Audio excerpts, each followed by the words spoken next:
Y vamos a comenzar con Irenio, a quien tengo el gusto de presentarles. Él es doctor en teología, magíster en filosofía y licenciado en teología y letras, pastor, escritor y docente y coordinador de la FTL de Brasil. Muchas gracias, Irenio, por compartir este tiempo con nosotros y recordamos que a los que necesiten de una traducción, abajo en la franja de los botones de interactividad aparece el botón de interpretación, donde está ahí Klaus haciendo un excelente trabajo como intérprete en esta consulta. Irenio, por favor, todo tuyo el tiempo. Muito obrigado, Lorena, pela apresentação. E me sinto muito à vontade de poder falar em português com vocês, por causa dessa facilidade do tradutor na nossa apresentação. En nuestra presentación. Es como si tienes algún problema problema de acompañar mi charla, voy a tratar de hablar despacio para que todos me comprendan. Pero esa es la gran ventaja de nuestra América Latina, de que seamos un pueblo de muchas lenguas, pero una misma lengua de comprensión, gracias a Dios. Preparé una presentación para hablar sobre un tema. Entonces, Lorena, creo que voy a pasar por aquí, voy a clicar en compartir o ustedes lo hacen allí. Puedes hacerlo vos si te es más cómodo. Então, já... Sí. Entonces, voy a compartir. Ok, voy a empezar entonces. No sé si todos pueden ver, pero ahí está mi presentación para que puedan acompañar. ¿Todos pueden ver? ¿Hay algún? ¿La ventana está abierta? ¿Sí? Sí, perfecto. Sí. Ok. El tema que escogí junto con Barreda fue del etarismo y de colonialidad. ¿Qué la iglesia tiene que ver con eso? Escogí ese tema porque es un tema emergente en el cuidado con el anciano, en las relaciones políticas, en las relaciones de Estado y en las relaciones de política pública. Creo que en varias partes del mundo, porque es un tema que interesa a la Organización Mundial de la Salud. Voy a pasar entonces a las páginas que yo preparé. No sé si todos pueden leer bien. Creo que sí, ¿verdad? Sí, sí. Ok, perfecto. Vamos a seguir entonces.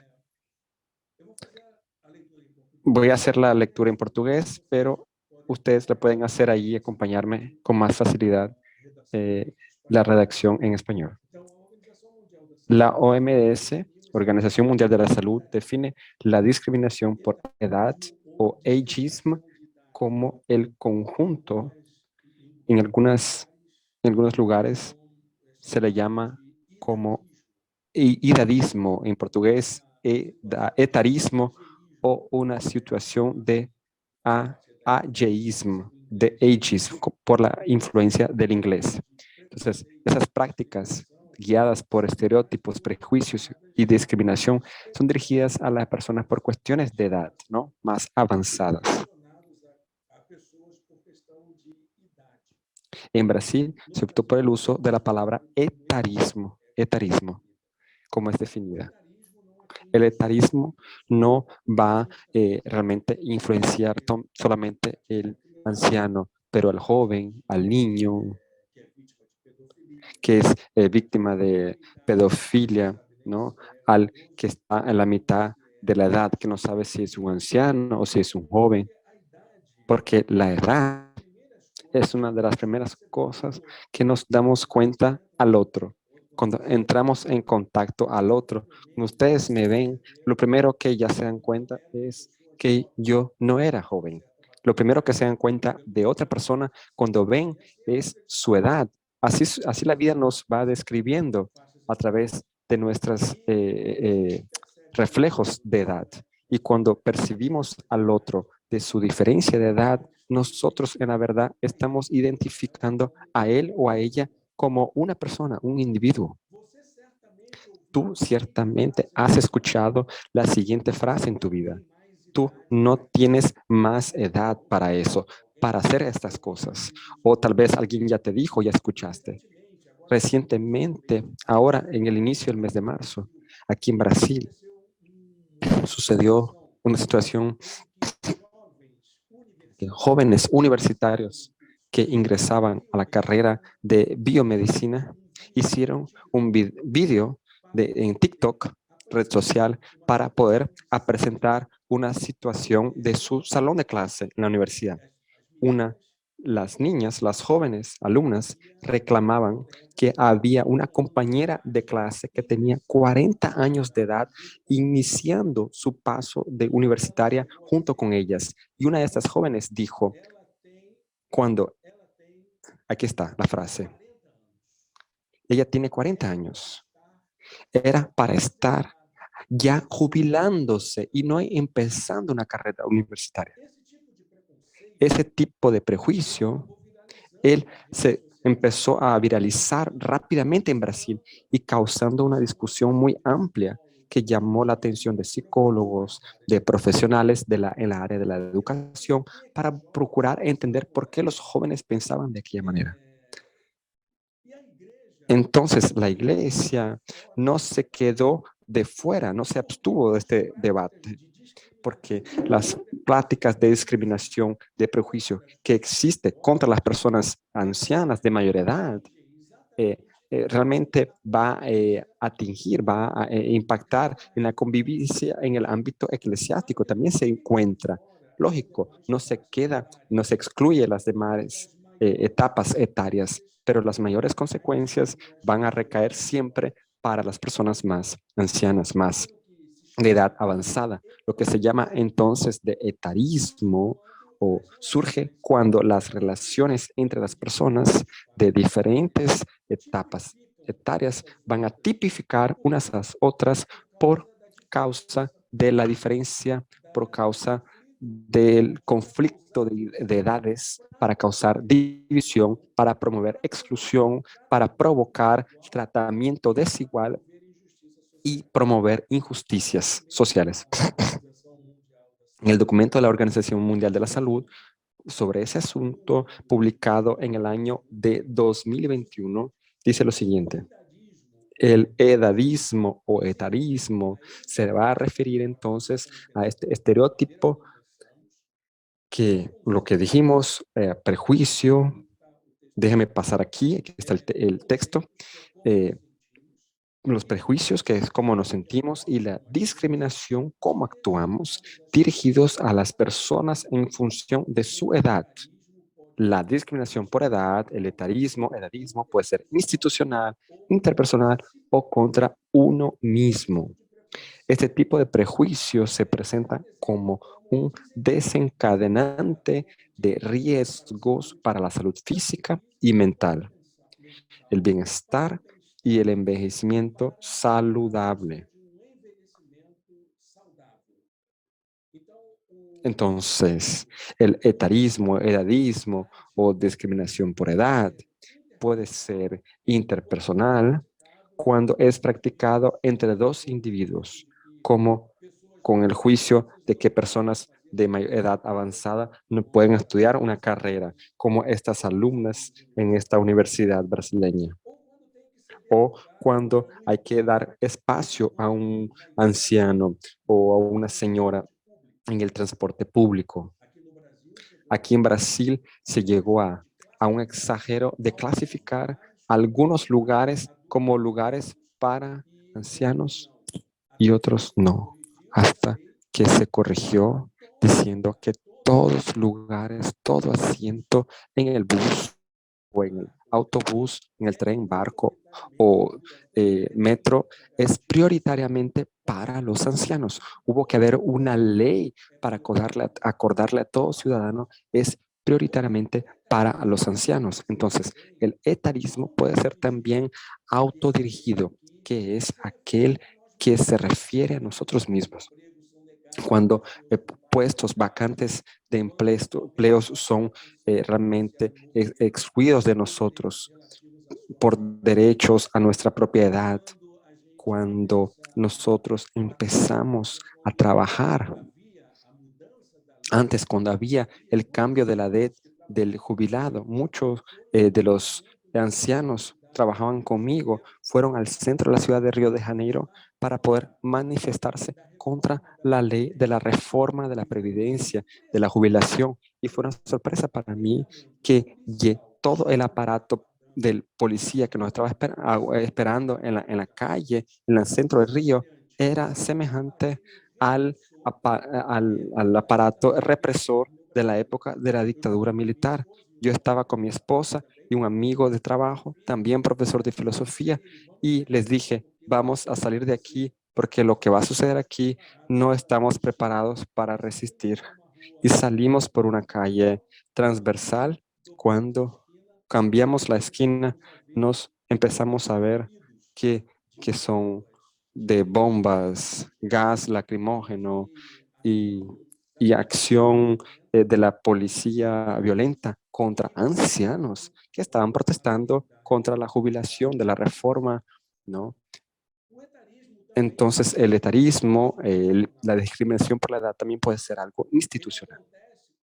Cuando se refiere a las leyes, políticas públicas, reglas, normas sociales, prácticas de las instituciones que restringen las oportunidades intencionalmente a las oportunidades y perjudican a personas debido a su edad, como por ejemplo ofrecer puestos de lechos en hospitales para que personas de edad, ofrecer una fila más larga, como dijo mi hermano Rafael, ahora para personas que necesitan ser atendidos en un hospital público. Un amigo ahora recientemente de mi ciudad,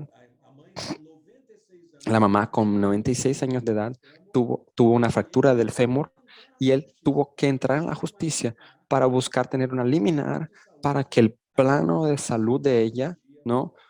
Su seguro social pudiera agilizar la operación de su mamá.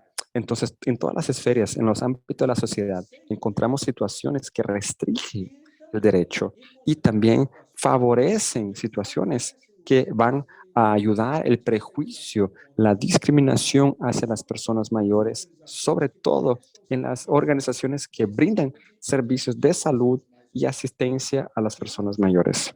Y uno de los problemas más comunes en todo el mundo es relacionado a la asistencia de la salud para las personas de edad. En ese relatorio que se tiene, ese informe de la Organización Mundial de la Salud, indica que a cada 2 personas, una persona comete algún tipo de vulneración, violación contra los adultos mayores. Quiere decir, ya hemos pasado o ya participamos a nivel mundial. En Europa, es el único lugar donde hay una encuesta sobre esto a nivel de que a cada 3 personas, una de ellas afirma haber sido víctima de la discriminación por edad. Entonces, el documento dice lo siguiente.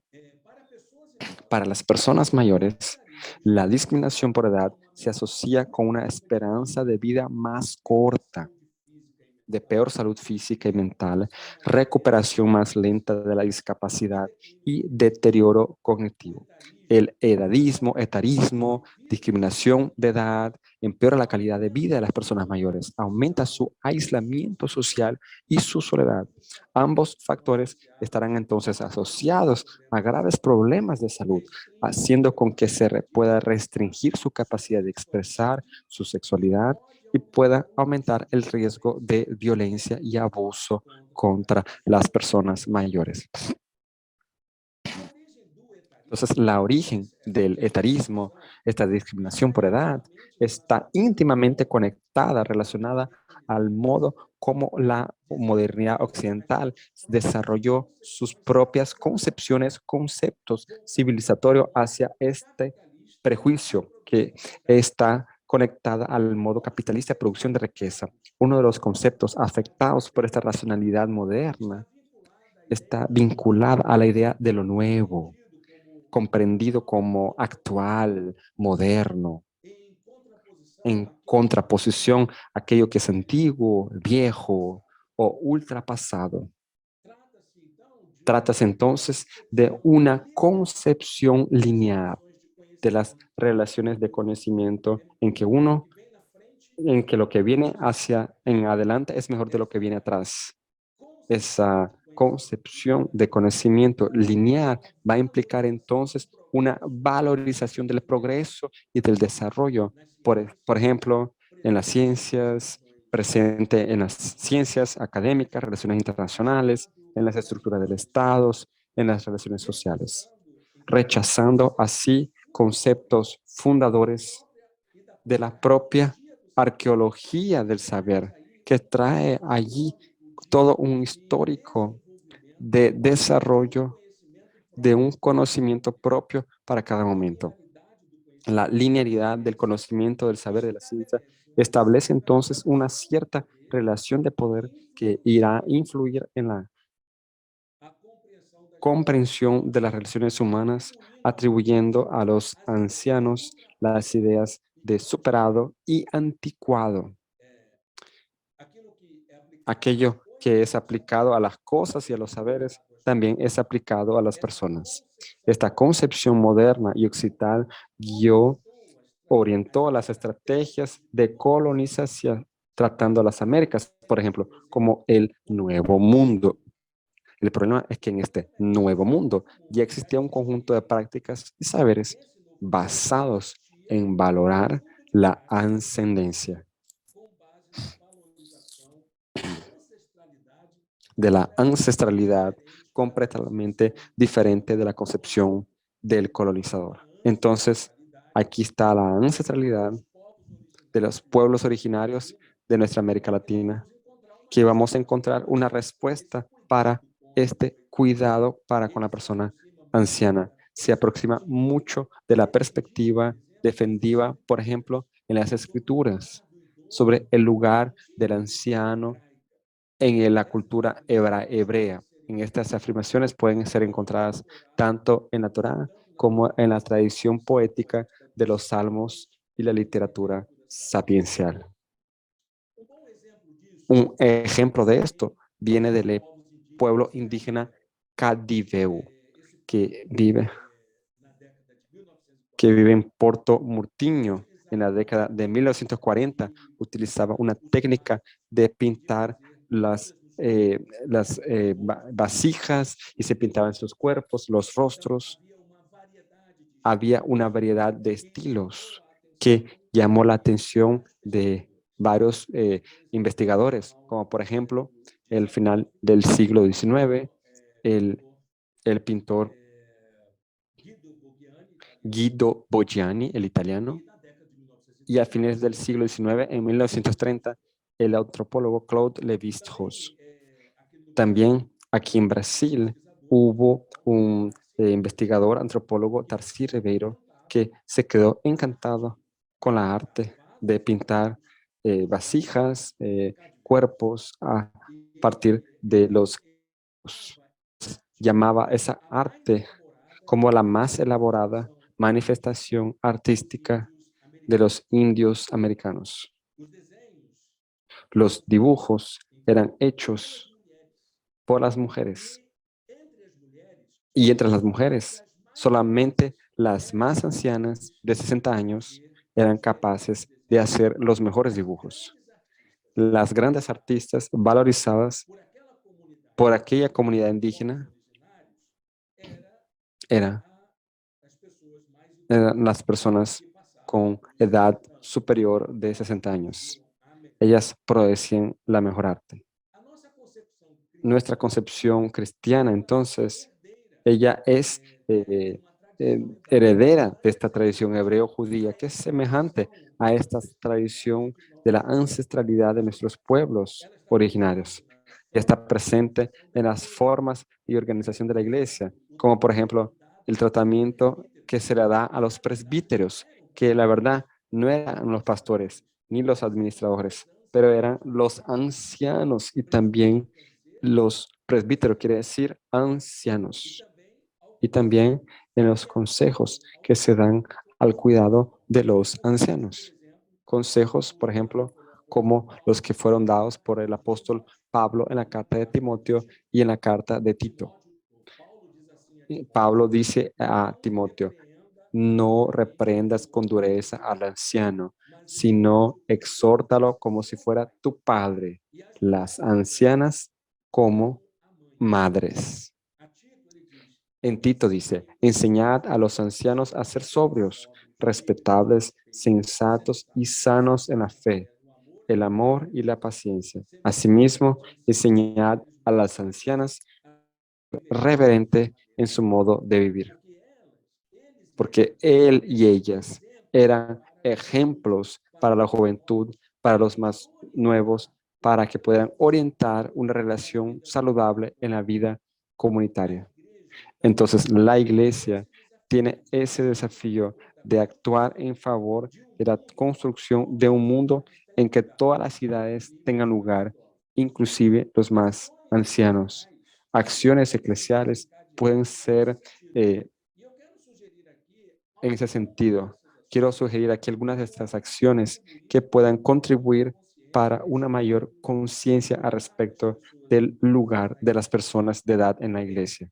Primero, concientizar la comunidad, sensibilizarlas, la comunidad sobre los derechos de las personas mayores. Rafael dijo, entonces yo repito, en Brasil existe el Estatuto del Anciano, persona de edad, que es un documento importantísimo que todos nosotros deberíamos conocer para poner en práctica en la vida comunitaria, no solo de la iglesia, pero en la vida de las personas, en las familias, en los lugares de trabajo, en los lugares de estudio.